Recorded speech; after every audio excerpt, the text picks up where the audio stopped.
Al mar Mediterrani hi ha una espècie en perill crític d'extinció de la que, malauradament, la majoria dels seus individus moren a causa d'una malaltia.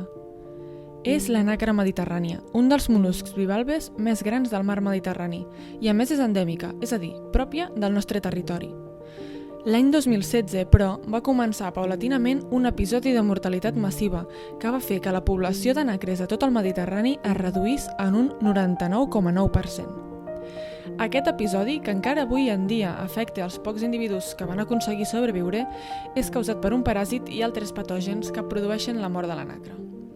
La nàcra està en perill crític d'extinció, però per la comunitat científica encara hi ha esperança perquè aquest mol·lusc, únic del Mediterrani, sobrevisqui.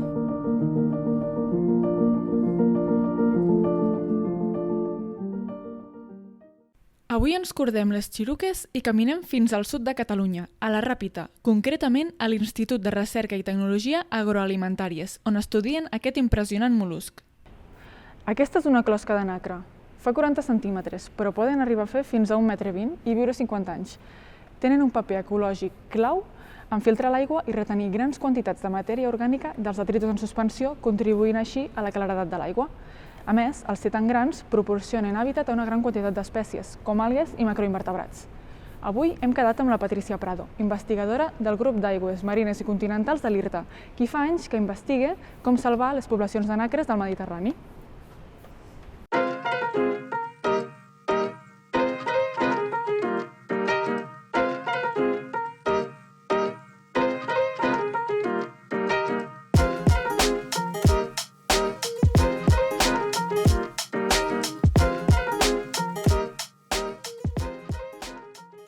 Tenim un projecte que es diu PINNASPAT, que està finançat per la Fundació Biodiversitat i en el qual intentem tancar el cicle biològic de l'espècie. Com sabreu, hi ha una pandèmia molt important de la nàcra i aleshores hem perdut la major part de les poblacions en el mar obert i tenim una situació molt crítica per a l'espècie. Aleshores, amb aquest projecte, nosaltres intentem que se pugui reproduir, cosa que encara no s'ha aconseguit, però és el que estem intentant, poder reproduir per a poder obtenir individus que retornar al medi natural per a compensar aquest dèficit que hem tingut per la malaltia. I com ho esteu fent tot això? Nosaltres col·laborem amb la Universitat Catòlica de València. Ells fan la part de maduració dels animals en cautivitat.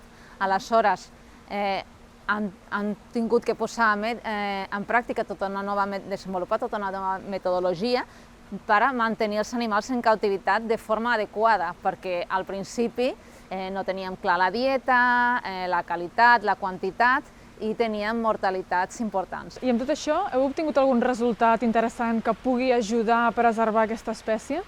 Per ara el que t'estic dient, les condicions de cautivitat, de manteniment de cautivitat s'han millorat moltíssim, hem aconseguit madurar-les i el que estem treballant és tenir una posta de millor qualitat perquè encara no som capaços de que aquestes larves no es tiren endavant.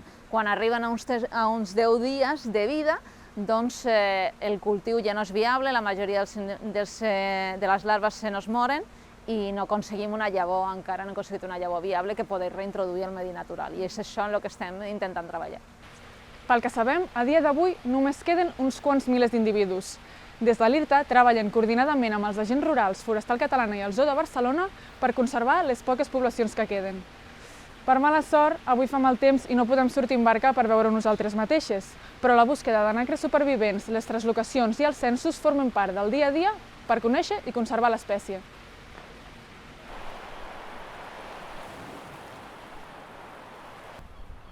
Aquí darrere, a la badia dels Alfacs del Delta de l'Ebre, hi ha una de les poblacions de nàcra que encara sobreviu. Actualment, el brot de mortalitat massiva causada per un paràsit i altres patògens bacterians és l'amenaça més preocupant per les nàcres en tot el mar Mediterrani.